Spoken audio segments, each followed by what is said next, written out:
Ariel Helwani in Las Vegas alongside the Strikeforce CEO, Mr. Scott Coker. And Scott, it's good to see you again. It has been several months, and you're coming off a fantastic show in San Jose, your home base. And I'm sure it was good to be back. We'll talk about that in a second. But first, let's talk about Daniel Cormier versus Josh Barnett. When you first signed Daniel Cormier, did you think that he would turn into the fighter that he is today?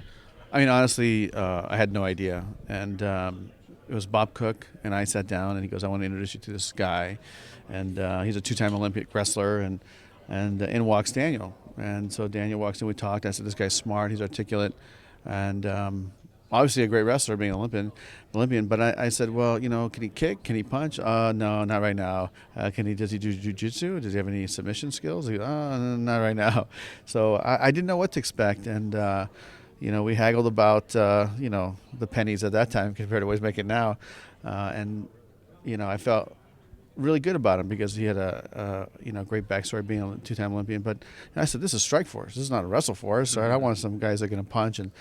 And Bob said, "No, we're going to get him ready, and we'll get him in with the guys, and he's an amazing athlete. He's going to pick it up." And so we signed him, started fighting him, and it wasn't really until the fight he had with Jeff Munson that I said, "This guy really has made the transition." Because when he fought, he became a kickboxer, and I was like, "Who is this guy?" I called Bob. I said, "Bob, who is this guy kickboxing in the cage with Munson?" And then I said, "Okay, so now I know he could strike, he could kick, and he could wrestle." So I said I felt really good. And then we fought at Bigfoot. A lot of people didn't have a good feeling about that fight, and I was kind of on the fence, but he had to take the spot because Alistair couldn't fight at that time, and he took the spot. And when he knocked out Bigfoot, then I said, "Okay, that's it." Then now I know he's legit. And fighting Josh, I thought it was going to be a tough fight for both guys, and I think that he clearly proved that he belongs in the top 5 in the heavyweight division as far as I'm concerned, going through the gauntlet that he went through to get there. So proud of him, and I'm glad that he's our heavyweight Grand Prix champion. And it was nice to finally wrap that belt around the heavyweight, and everybody just felt really good about DC. Is it somewhat a relief to get the Grand Prix over with? I know it was sort of a point of pride for you, but just to sort of wrap it up, and in a way it dragged on a little too long, I think, but it served its purpose because you created a star, and I think at the end of the day that's what people remember it for. But for you, is it kind of nice to just get over with it? Well, I mean, injuries happen, and it's terrible when injuries happen, and then one fighter's waiting. And so, yeah, it did take a couple more months. I was hoping to wrap it up in the 12-month period, but it went to 14. But, I remember being in New York and sitting down with, Showtime and even yourself saying, "Hey, here's what we're going to try to do." And Showtime signed off on it. And I thought, we have 8 of the top 10 heavyweights in the world at that time, and we should do this tournament because when are you ever going to, except for the UFC can do it now, but who else could have put together those guys just to be free and have that movement to bring some guys in and make it all happen? I mean, I think it was a magic moment in Strikeforce history, and I think that I remember the press conference in New York at the pier at Chelsea Piers.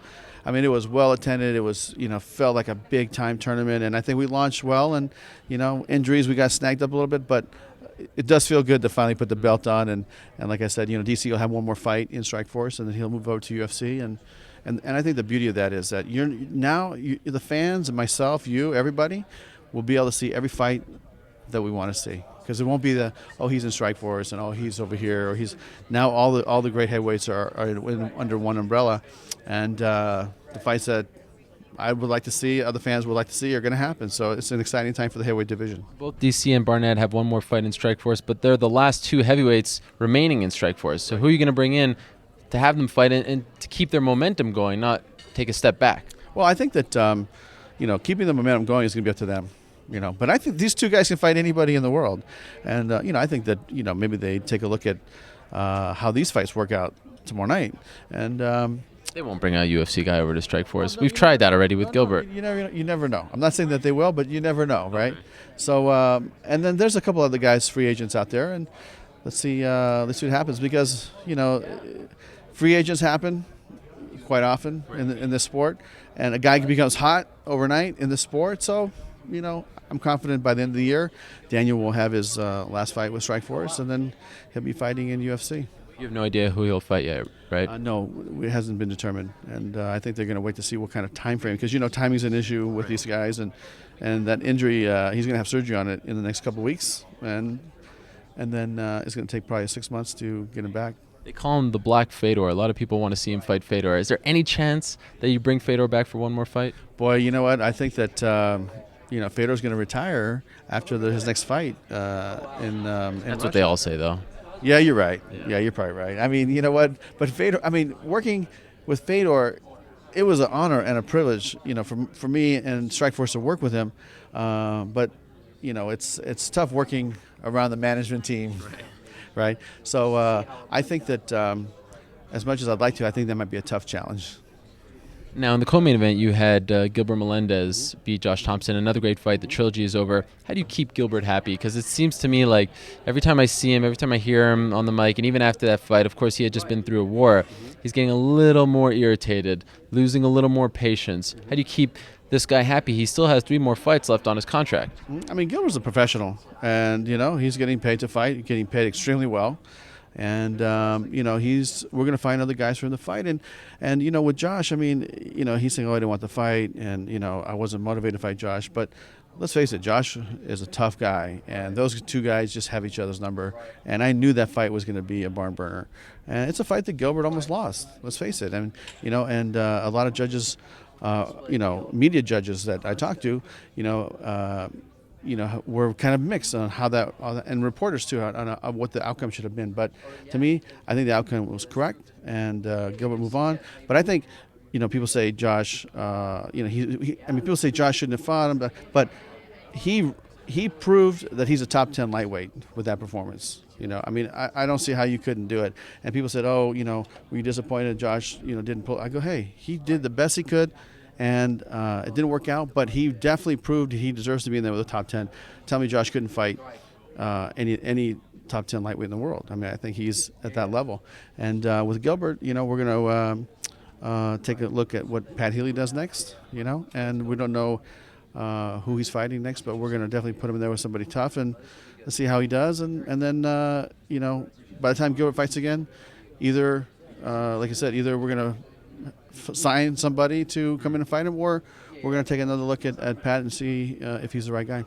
Speaking of signing someone, I don't know if you remember this, but maybe a year and a half or so ago, we had Eddie Alvarez on my radio show, and then we brought you in. This was before Zuffa purchased. Gilbert, right? You wanted to fight Gilbert. He's a free agent. He's about to be a free agent. What about that? Come on over to Strikeforce. Let's do the Melendez fight. That'd be fantastic.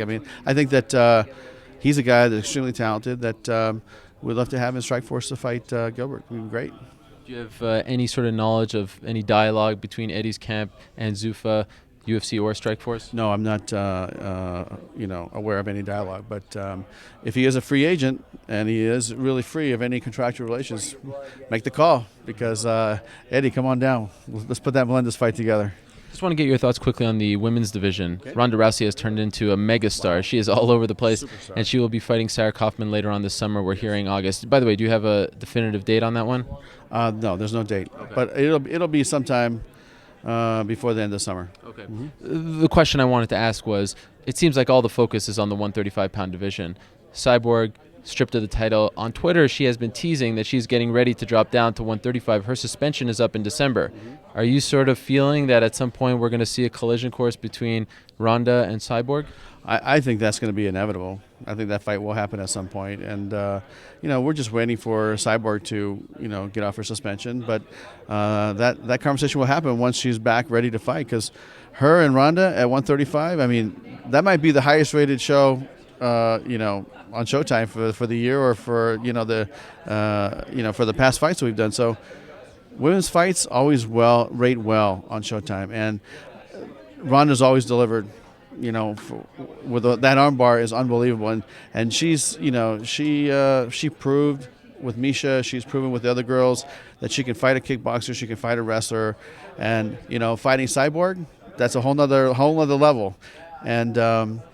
it's just a fight I'd really like to just sit down and watch and just be a fan. But I think that Sean is going to try to put that fight together at some point. All right, let's finish up on July 14th. You've got a great co-main event. You've got Tyron Woodley going up against Nate Marquardt for the vacant welterweight belt, and then you've got Tim Kennedy versus Luke Rockhold for the middleweight belt. Any reservations about signing Nate, considering the baggage that he brings into the organization? I mean, I think that people are aware of dates past, but he's going to have to, provide clean samples, go to the commission, do everything he needs to do to prove that he's clean to the company and to the commission. And if he can do that, then he deserves to fight. And, everybody deserves to have a second chance. And then Luke Rockhold going up against him. These two guys are not only fighting for the belt, but almost it feels like they're fighting for the community's respect because they feel like they don't get it. When you look at this matchup, do you feel as though the winner should really be considered maybe not even a top 10, a top 5 middleweight in the world? I mean, when you look at the fights that both of these guys have had at that time in their career against Jacare, Tim lost a split decision, and Luke beat him. Both these guys were like, oh, they're never going to beat Jacare. Jacare's going to kill him. They don't deserve to be in the cage with him. And the outcome was one was extremely close, and then Luke won the title from him. So to me, that was the benchmark. That one, that fight, those fights proved to me these guys could fight anybody. And they're still relatively young in their fighting career because both these guys came up in Strikeforce challengers last 2 years. So it's something that I feel like with time they'll get that respect. And I would urge the public, do not underestimate these two. They can fight anybody. I mean, anybody in the world, and it'd be a great fight, or they'd win or they'd lose. But to say they're top 5 material, I definitely feel that way.